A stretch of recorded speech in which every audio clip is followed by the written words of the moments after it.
Hi అండి, నేను మీ Smiley. Welcome back to heart beat. ఈరోజు కథ చెంత చేరవే చెలియా పార్ట్ 3. సిద్ధార్థ్ గారు అనే పేరు వినగానే, ఆ పిలుపు వినగానే ఎన్నో ఏళ్ల పరిచయమైనట్టు తనకు తెలిసిన మనిషిలా అనిపించి చెయ్యి లాగగానే తన మీద ఉన్న స్త్రీని చూసి ఆశ్చర్యపోయాడు సిద్ధు. నేనేదో కాఫీ ఇద్దామని వస్తే ఈయనేంటి ఇలా మీదకు లాగేశాడని ఆశ్చర్యపోతూ తన భర్త వైపు చూస్తున్న సిరిని చూసి, ఏంటి డార్లింగ్, పొద్దు పొద్దున్న ఈ స్వీట్ షాక్ ఏంటి? కళ్ళలో నాకు ఈ టార్చర్ ఏంటి? పెళ్ళై ఒక్కరోజు కాలేదు, పైగా పూర్వపరిచయం లేదు. డార్లింగా, కాఫీ ఇవ్వడానికి వచ్చి ఇరుక్కుపోయాను చూడు. టార్చర్ నీకు కాదు, నాకు. నన్ను వదిలితే వెనక్కి తిరగకుండా పారిపోతాను. వదలరా బాబు అని మనసులో బతిమాలుకుంది సిరి. తన వదనం వైపు తీక్షణంగా చూస్తూ, నీ ముక్కు చిన్న గిరిశిఖరం, గిరిగీసిన రేఖల మాదిరిగా ఆనందం రేఖల్లా మెరుస్తూ, నీ ముఖానికి మరింత అందం చేకూర్చే రత్నం లాంటి నీ ముక్కు పడక అని తన వేలుతో ముక్కు మీద చిన్నగా మీటాడు. ఏంటిది, పిచ్చిగాని పట్టలేదు కదా అని మనసులో అనుకుంటుంది. నీ కన్నులు అర్ధరాత్రి సముద్రం, లోతైన తెల్లని కెరటాల ఒడిలో ప్రేమ ప్రవాహాలు. ఆ కళ్ళలో చూసినప్పుడు మరువలేని క్షణాలే దొరుకుతాయి. ఇక్కడ ఏం జరుగుతుందో తెలియక పిచ్చిదాన్లా అతడి వైపే చూస్తుంది. నీ పాలు కారే చెక్కిళ్లపై నా పెదవులతో గీతలు గీయాలని, ఎన్నో తీపి ముద్రలు వేయాలని, ముద్దుల్లో ముంచెత్తాలని చాలా ఆశగుంది బుజ్జి అని తన బుగ్గలాగాడు. మందారపు పువ్వుల వలె నీ చెవుల ఆకృతి నీ చెవుల చుట్టూ పరిచి ఉంటే పువ్వులు కూడా గర్వపడతాయంటే అతిశయోక్తి లేదు ప్రియా అని తన బొటని వేలితో చెవిని చిన్నగా మీటుతూ ఉన్నాడు. ఆ స్పర్శకి తన బాడీ అంతా షాక్ కొట్టినట్టుగా అనిపించి తనకు తెలియకుండానే కళ్ళు మూసుకుంది సిరి. చంద్రబింబం లాంటి నీ గుండటి మోము తేజస్సుతో విరాజిల్లే సత్యభామ రూపం, వెన్నెల చల్లదనాన్ని చీకట్లో నింపిన చందమామ ముక్కు, చిన్నటి పెదవులు, కన్నులు వెలిగే చోట అది ఒక శిల్పం, దేవతలే ముద్రించిన రూపం, చిరునవ్వు దాచిన పువ్వుల తోట నీ మోము అని తన వదనాన్ని చేతుల్లోకి తీసుకున్నాడు. నీ పెదవులు తేనె పూసిన గులాబీ తోట, మాటలు వసంత వాయువుల్లా తాకుతాయి, ప్రతి చిరునవ్వు ఒక సంగీత రాగమై నా చెవిలో అలరిస్తుంది. ఇంకా ఎన్నాళ్ళీ దాగుడు మూతలు? ముద్దు పెడతాం అని అనుకుంటున్న ప్రతిసారి ఏదో ఒక ఆటంకం, ఏదో ఒక డిస్టర్బెన్స్ వచ్చేది. ఈరోజు మాత్రం నిన్ను వదిలే ప్రసక్తే లేదని మనసులో అనుకుని ఒక చేయి తన నడుము చుట్టూ బిగించి, ఇంకో చేయి తన మెడ చుట్టూ వేసి, గులాబీ రేకుల్లా అదురుతున్న తన పెదాలని అందుకోవాలని చూస్తుంటే, ఓరి నాయనో, ఇలాగే ఉంటే కొంప మునిగేలా ఉందని విడిపించుకోవటానికి శక్తి చాలక అతన్ని మెల్లగా గిల్లగానే తన నడుము మీద చేతులు తీసి, అంత గట్టిగా గిల్లావేంటే రాక్షసి, ధృతరాష్ట్ర కౌగిలిలా తమ బాహువుల్లో బంధించి నుజ్జు చేస్తుంటే భయమేసి ఏం చేయాలో తెలియక గిల్లేశాను. నిజంగా గిల్లావా అని తన నడుమును రుద్దుకుంటూ అడిగాడు సిద్ధు. ఇంకా అనుమానమా? అయితే ఇది కల కాదా అని తన ముఖం టచ్ చేయాలని ముందుకు వస్తుంటే, కల కాదు మహానుభావ, వాస్తవం. అయినా ఈ పగటి కలలేంటి అని అడిగింది సిరి. రోజు కల్లోకి వచ్చి చంపినట్టే ఈరోజు కూడా చంపడానికి వచ్చావేమో అనుకున్నా. అందుకే ఏది నిజమో ఏది కలో ఏది భ్రమనో అర్థం కాక బిహేవ్ చేశాను. ఏంటి మీలో మాట్లాడుకుంటున్నారు? ఎవరికైనా నిద్రలో నడిచే అలవాటు ఉంటుందని తెలుసు, కానీ ఇలా నిద్రలో మాట్లాడే అలవాటు ఉంటుందని మిమ్మల్ని చూస్తుంటేనే తెలుస్తుంది. కాస్త భయంగా కూడా ఉంది. కల నిజం చేయాలని ఉంది, కాలమే కలిసి రావడం లేదు. కొందరి జీవితాలు అంతే అని నిట్టూర్చి, అది ఏదో దయ్యం అనుకుని పట్టేసుకున్నా అంతే. నీ అంత అందంగా లేకపోయినా నేను కూడా కాస్త అందగత్తెనే. నన్ను దయ్యమంటావా? కళ్ళు పోయాయా ఏంటి అని మనసులో అనుకుని, తమరి కాఫీ చల్లారిపోతుంది, ఫ్రెష్ అయ్యి వస్తే ఫ్రెష్గా మళ్ళీ పెట్టిస్తా అని బయటికి వెళ్ళిపోయింది.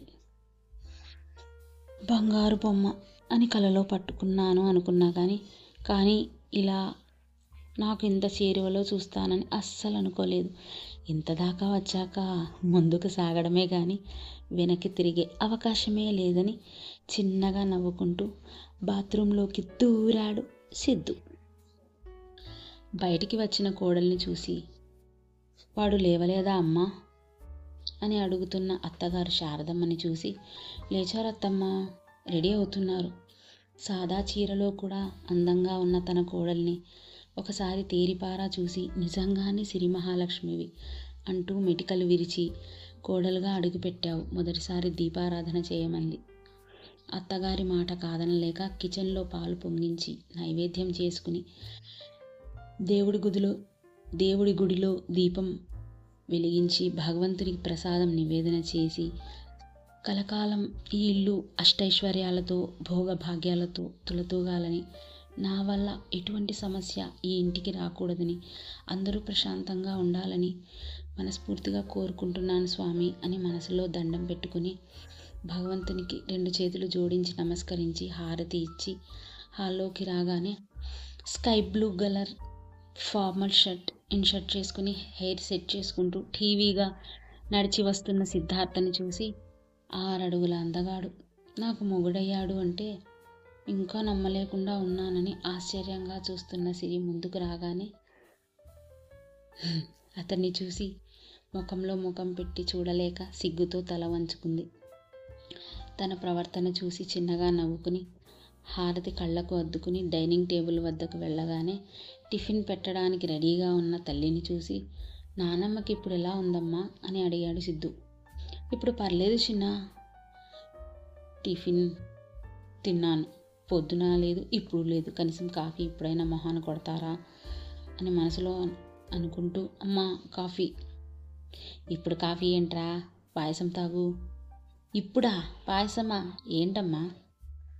నీ భార్య స్వహస్తాలతో చేసిందిరా, తాగి చూడు. అబ్బా తప్పదా అనుకుంటూ తాగి సైలెంట్గా ఉన్న సిద్ధుని చూసి, ఏమైందిరా, బాగోలేదా, అంత చండాలంగా ఉందా అని మనసులో అనుకుంటుండగా చిన్నగా స్మైల్ ఇచ్చి, నేను కంపెనీకి బయలుదేరాలమ్మా, నాన్నేరి? ఫ్రెండ్ ఇంటికి వెళ్ళి అటునుంచి అటే కంపెనీకి వస్తారని చెప్పారు చిన్న. సరే నేను వెళ్తున్నా కాదు వెళ్ళొస్తాను అని ఎన్నిసార్లు చెప్పాలిరా. ఓకే మమ్మా, బాయ్ అని బయటికి వెళ్ళిపోయాడు. అత్తంగా నిజంగా బాగోలేదా అని శారద పట్టుకుని అడుగుతున్న సిరిని చూసి, వాడు కాస్త సిగ్గరి, అందరి దగ్గర ఓపెన్ అవ్వడు, అలా అని బలవంతంగా ఏదీ చేయడు. గ్లాస్ మొత్తం ఖాళీ అయిందంటే నచ్చినట్టేగా. అటువంటి భయాలేవి పెట్టుకోకుండా నీ భర్తకు ఎదురెళ్ళు. నేనా? వద్దొత్తమ్మా, పద నీ వెంట నేను కూడా వస్తానని కోడలి వెంట నడిచింది శారదమ్మ. కార్ స్టార్ట్ చేస్తున్న సిద్ధార్థ్ ముందు నిలబడి ఉన్న సిరిని చూసి మొదట ఆశ్చర్యపోయి తర్వాత ఆనందపడి మెల్లగా తన పక్క నుండి డ్రైవ్ చేసుకుంటూ వెళ్ళిపోయాడు. దేవుడా, ఈరోజు ఏ ఆటంకాలు లేకుండా సాఫీగా ఆయన పనులు జరిగేలా ఆశీర్వదించు తండ్రి అని మనసులో అనుకుంటూ లోపలికి వెళ్ళిపోయింది సిరి. ఎల్లో కలర్ శారీ కట్టుకుని రోజు కల్లోకి వచ్చి డిస్టర్బ్ చేసే నువ్వే ఎదురుగా నిలబడితే మూగవాడినయ్యానంటే నమ్ముతావా ప్రియా అని తన భార్యను తలుచుకుంటూ డ్రైవ్ చేస్తున్నాడు సిద్ధు.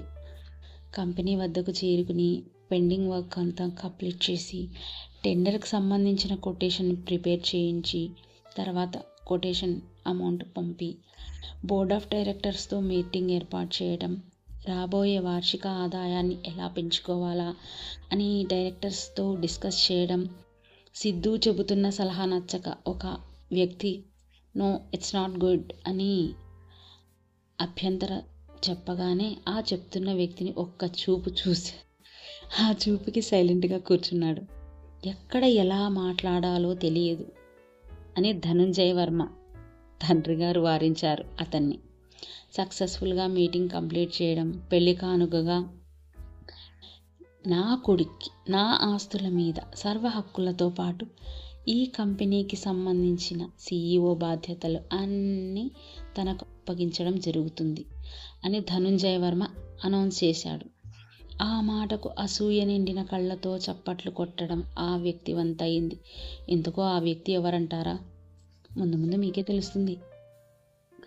పెళ్లి కానుకగా నా ఆస్తుల మీద సర్వ హక్కులతో పాటు CEO బాధ్యతలు అప్పగించడం జరుగుతుందని ధనుంజయ వర్మ చెప్పడం, అసూయ అసహనంతో నిండిన కళ్ళతో చప్పట్లు కొట్టడం. అంటే తప్పలేక కొట్టాడనుకోండి, అది వేరే విషయం. ఏంటి నాన్న ఇది అని ఆశ్చర్యపోతున్న కొడుకుని చూసి, 25 ఏళ్ల కలరా ఇది, ఇప్పటికి నెరవేరింది అని సిద్ధుని ఆలింగనం చేసుకుంటూ తన ఆనందం వ్యక్తం చేశాడు Dhananjaya Varma. Board of directors ఆనందంతో చప్పట్లు కొట్టడం, అతన్ని అభినందించడం. సరేలే, ఏమైనా చేసుకో నాన్న అనుకుంటూ బయటికి వెళ్ళిపోయాడు సిద్ధు. పిచ్చి నాన్న అని నవ్వుకుని తన పార్ట్నర్స్తో మాట్లాడుతున్నాడు ధనుంజయ వర్మ. బయటికి వస్తున్న సిద్ధుని చూసి, అరే బావా, మీటింగ్ అయిపోయిందా అని దగ్గరికి వస్తుంటే, హాయ్ బావా అని హక్ చేసుకున్న నిషాని చూసి సిద్ధుతో పాటు తన ఫ్రెండ్ అయిన కార్తిక్ కూడా ఆశ్చర్యపోయాడు. సడన్గా జరిగిన పరిణామానికి ఆశ్చర్యపోయి తర్వాత తేరుకుని, ఏంటిది అని దూరం జరిపాడు. అయినా ఆల్రెడీ బుక్ అయిన వాడిని తగులుకోకపోతే నాలాంటి ఒంటికాయ సొంటుగొమ్ము గాన్ని తగులుకుంటే ఇద్దరికీ ఉపయోగం ఉంటుంది కదా, మెంటల్ మొహం దానా అని మనసులో అనుకున్నాడు కార్తిక్. రూమ్ నుండి బయటికి వచ్చిన ఫణిరాజు గారు వాపోతూ, అదేంటి అల్లుడు అలా నెట్టేస్తావు, తను ఏమైనా పరాయిదా? నీ మరదలే కదా, నీ మీద ప్రేమతో ఇంటికి కూడా రాకుండా డైరెక్ట్ నీ ఆఫీస్లోకి నీ దగ్గరికి వచ్చిందంటే నువ్వంటే ఎంత స్పెషలో, ఎంత ప్రేమో తనని చూసైనా అర్థం కాలేదా అని నవ్వుతూ సమాధానం చెప్పాడు. తను మరదలే కానీ అతడు వేరొక భర్త అనే సంగతి గుర్తుపెట్టుకుంటే బాగుంటుందని కార్తిక్ మింగేసేలా చూస్తున్నాడు. నన్ను మింగేసినా, పొడి చేసినా, లేపేసినా అది ముమ్మాటికి నిజం అని మనసులో అనుకున్నాడు కార్తిక్. చిన్నప్పటి నుండి కలిసిమెలిసి పెరిగారు, చట్టా పట్టాలేసుకుని తిరిగారు. చిన్నపిల్ల ఏదో తమాషా చేస్తే అంత సీరియస్ అవ్వాలా అల్లుడు? కలిసి పెరగడానికి ఇద్దరిది ఒక వయసు కాదు, చట్టా పట్టాలేసుకోవడం కాదు, ఇదే రాసుకు పూసుకు తిరిగింది. ఏంటి చిన్నపిల్ల? చాపెక్కాక పెళ్లి చేసి ఉంటే దబి దబి దబి అని డజన్ మందిని కనేసేది. ఇదే పిల్లల్ని ఎత్తుకుపోయేదానిలా ఉంది, ఇది చిన్న పల్ల అంట. చూడండి అయ్యా చూడండి అని మనసులో అనుకుంటూ, అవును అంకుల్, ఓటు వేసే హక్కు వచ్చి జస్ట్ 4 years అయిందంతే, చిన్నపిల్లే. కార్తిక్ వెక్కిరిస్తున్న తీరుని చూసి చిన్నగా నవ్వుకున్నాడు సిద్ధార్థ్. ఎవడ్రా నీకు అంకుల్? నీ లిమిట్స్లో నువ్వుండు, అనాథ వెధవా. లిమిట్స్లో ఉండాల్సింది వాడు కాదు, మీరు. మనం బంధువులం. మీరే చెప్తున్నారుగా నా మేనత్త మొగుడు మావయ్య, అంతే మీ రిలేషన్ అంతవరకే. పిల్లనిచ్చిన మావలా ఫీల్ అవ్వకండి. బైదివే, వీడు కార్తిక్ నా ప్రాణ స్నేహితుడు, నా కోసం ప్రాణం ఇస్తాడు, అవసరమైతే ప్రాణాలు తీస్తాడు. అది మీరే కావచ్చు. జాగ్రత్తగా మసులుకుంటే బాగుంటుంది. నేను బతికుండగా వాడు అనాథ కాదు. ఇంకోసారి మీ నోటి నుండి ఆ మాట వచ్చిందని తెలిసిందో ఉన్న చోటే పాతేస్తాను, జాగ్రత్త అని తన మామకు జాగ్రత్తగా వార్నింగ్ స్వీట్ వార్నింగ్ ఇచ్చి కార్తిక్ భుజం చుట్టూ చేయి వేసి బయటికి వెళ్ళిపోయాడు సిద్ధార్థ్. ఇలానే బయటికి వెళ్ళి ఇంటికి రాకుండా అనంత లోకాలకు పయనమయ్యే తరుణం దగ్గరలోనే ఉందల్లుడు అని ఈవిల్ స్మైల్ ఇస్తున్నాడు ఫణిరాజు. నాన్న, బావా అని చేయి పట్టుకున్న కూతుర్ని చూసి, ఇదంతా నీ వల్లే జరిగిందే? నేనా అని అమాయకంగా అడిగింది నిష. అవును, నీ పేరులో ఉన్న మత్తు వాడి బుర్రలో ఎక్కించవే అని పోరా. విన్నావా? చాలా ట్రై చేశాను నాన్న, బావ చాలా మొండివాడు, మొద్దు, వేస్ట్ ఫెలో. కాదు వాడు సింహం లాంటివాడు, చాకచక్యంగా వల్లో వేసుకోవాలి కానీ బెదిరిస్తే లాభం ఉండదు. అయినా సరిగ్గా చదువుకుంటే నాకు ఈ బాధ వచ్చేది కాదు. నువ్వు పోరావనేగా గోవాలో MBA చేయడానికి వెళ్ళాను. తెగ వెలగబెట్టావులే. ఇంకేం చేయాలి నాన్న అని ఏడుపు అందుకుంది నిష. అందరికీ డిగ్రీ 3 ఏళ్ళు పడితే నీకు 4 ఏళ్ళు పట్టింది. మీ బావ USలో MBA చేశాడని పోటీ పడి పెద్ద ఆడిందిలా జాయిన్ అయ్యావు. ఫస్ట్ ఇయర్ ఎగ్జామ్స్ ఉన్నాయనే కదా బావ పెళ్ళికి రాలేకపోయాను. ఆ మాట చెప్పడానికి నీకు, నిన్న కన్నా నాకు ఇద్దరికీ సిగ్గులేదు. అదేంటి నాన్న అలా అంటున్నావు? ఆడికి మన సంబంధమే ఇష్టం లేదు. నీకెలా తెలుసు నాన్న అని ఆశ్చర్యపోతూ అడిగింది. వాళ్ళ నాన్న నేను అడిగి చూశానులే, వద్దన్నాడు. మీ అమ్మతో అడిగించాను, కుదరదు అన్నారు. అదేదో పెద్ద అందగత్తె అయినట్టు దాన్నే చేసుకుంటానని పట్టుబట్టాడు. ఇక పెళ్ళికి నిన్ను పిలిపించి లాభమేముందే పిచ్చిదానా, నిన్ను బాధ పెట్టడం తప్ప అని కూతురి తల మీద చేయి వేసి ఓదార్పు మాటలు చెబుతున్నాడు ఫణిరాజు. బావ ఇక దూరమైనట్టేనా నాన్న? భోగి భోగి ఈ భోగం ఎన్నాళ్ళు అంటే మళ్ళా వచ్చే పున్నంలాగా కాదు, పున్నమి వరకే అంట. కొత్త మోజు తీర్చుకొని దాని మాయలో ఉన్నప్పుడే గట్టిగా దెబ్బతీస్తా. దెబ్బకి దిమ్మ తిరిగిపోతుంది. అప్పుడు ఎందుకు నా కూతుర్ని చేసుకోవడో చూస్తా. నువ్వేం మాట్లాడుతున్నావో నాకేం అర్థం కావడం లేదు నాన్న. ఇంత అమాయకురాలివి నా కడుపునేలా పుట్టావే తల్లి అని తల బాదుకుని తన కూతురు చేయి పట్టుకుని ఇంటి వైపు అడుగులు వేశాడు ఫణిరాజ్. అంత ఆవేశమేంట్రా నీకు? అతన్ని కాదు, నిన్ను పాతేయాలి. మధ్యలో నేనేం చేశానురా అని పొలైట్గా అడుగుతున్నాడు కార్తిక్. అతను అన్నన్ని మాటలు అంటుంటే సైలెంట్గా ఎందుకున్నావు? ఎంతైనా మీరు బంధువులు కదరా. అతను బంధువు అయితే నువ్వు ఆత్మ బంధువు. ఇలా బిహేవ్ చేసి నా స్నేహాన్ని శంకించకు. కూల్ బాబు కూల్. ఇదే వేడి మీద నా చెల్లెలి దగ్గరికి వెళ్ళావనుకో, పాపం భయపడిపోతుంది బిడ్డ. చిన్నగా నవ్వుకుంటున్న సిద్ధుని చూసి, ఏంటి ఇదంతా సిగ్గే? సిగ్గు లేదు, గబ్బు నూనె డబ్బా లేదు. ఆ టెండర్ మనకు రాలేదనుకో, నా చేతిలో అయిపోతావు ఎదవా అని కడుపులో పంచ్ ఇచ్చాడు సిద్ధు. టెండర్ సబ్మిషన్ వేశాను బావా, ఎప్పుడైనా రిజల్ట్స్ రావచ్చు. తగలరాని చోటు తగిలితే ఎవడ్రా రెస్పాన్సిబిలిటీ? అసలే పెళ్ళి కాని కన్యకుర్రోని. నీకు పెళ్ళి అవ్వకపోతే దేశానికి వచ్చిన నష్టమేం లేదు రోయ్. నీకేంటి బాబు, పెళ్ళయింది, రాత్రి శోభనం కూడా అయింది. అన్నీ అయ్యాక ఇలాంటి మాటలే వస్తాయి. అలాంటిదేం లేదని రాత్రి జరిగిన విషయమంతా వివరించాడు సిద్ధు. అలాగైతే నీ అంకమ్మ. అరే నేనేమైనా బాయ్ ఫ్రెండ్నారా నువ్వు కొట్టడానికి? అయితే ఇప్పుడు ఏమైంది? నిన్న లేకపోతే ఈరోజు లేకపోతే రేపు, ఎప్పుడో ఒకసారి జరుగుతుందిలే అని నవ్వుతూ అడుగుతున్న కార్తిక్ని చూసి, రే ఇలాగే ఓవర్ చేసావనుకో, ఎటూ పోకుండా చిచ్చిచి ఎందుకు కొరకాకుండా చేస్తా ఎదవా. ఎటూ కాకుండా పోతానో తెలియదు కానీ ప్రాణాలతో మాత్రం ఉండననిపిస్తోంది రోయ్. కోపం తప్పించి ప్రేమ చూపించరా బాబు. ఏంటి కనపడిన అమ్మాయిలందరికీ బీటేస్తావే? అదేనా ప్రేమ చూపించడం అంటే? ప్రేమ తెలియనివాడు, ప్రేమించనివాడు ప్రేమ గురించి చెబుతున్నాడు. చూడండి అయ్యా చూడండి. ఈయన పెద్ద ప్రేమికుడు అని చెప్పబోతున్న కార్తీక్ని చూసి, నోరు మూసే అని చేయి అడ్డం పెట్టాడు. నోరు మూసుకొని పక్కకి వెళ్తాను కానీ తమరు నోరు తెరిచి నిజం చెప్పి తన ప్రేమను కాదు నీ ప్రేమను తెలియజేసి తన ప్రేమను స్వీకరించండి. థ్యాంక్స్ రా ఇడియట్ అని కార్తీక్ని హక్ చేసుకుని కారులో ఇంటికి పయనమయ్యాడు సిద్ధు. దారిలో ఫ్లవర్ బొకేలు కనపడగానే రెడ్ రోసెస్ తీసుకుని తన కారులో పెట్టుకుని ఎప్పుడెప్పుడు ఇంటికి చేరుకోవాలా, తన భార్యకు రోజెస్ ఇచ్చి ఎప్పుడెప్పుడు తన ప్రేమను తెలియజేయాలా అని ఆనందంతో డ్రైవ్ చేస్తున్నాడు. ఇంటికి చేరగానే లోపలికి అడుగు పెట్టగానే నిర్మానుష్యంగా ఉన్న ఇల్లును చూసి ఇది నా కొంపేనా అనుకుని తను ఎక్కడుందా అని దిక్కులు చూశాడు. కనపడలేదు. బెడ్రూమ్ వైపు మెల్లగా అడుగులు వేశాడు. అక్కడ తను కనబడకపోవడంతో ఎక్కడికి వెళ్ళింది అని ఇల్లంతా వెతికి గార్డెన్లోకి వెళ్ళగానే పొద్దున్న సరిగా గమనించలేదు కానీ మెరూన్ కలర్ డిజైనర్ బ్లౌజ్కి ప్లెయిన్ ఎల్లో కలర్ చీర కట్టుకుని వాలు జడలో మల్లెపూలు పెట్టుకుని బాపు పెయింటింగ్లా అటువైపు తిరిగి కూర్చున్న తన భార్యని చూసి నిజంగానే బాపు చెక్కిన శిల్పంలా ఉంది. I'm very lucky. ఇంకా ఆలస్యం చేయకూడదు అంటూ తన దగ్గరికి వెళ్ళిపోయాడు సిద్ధార్థ్.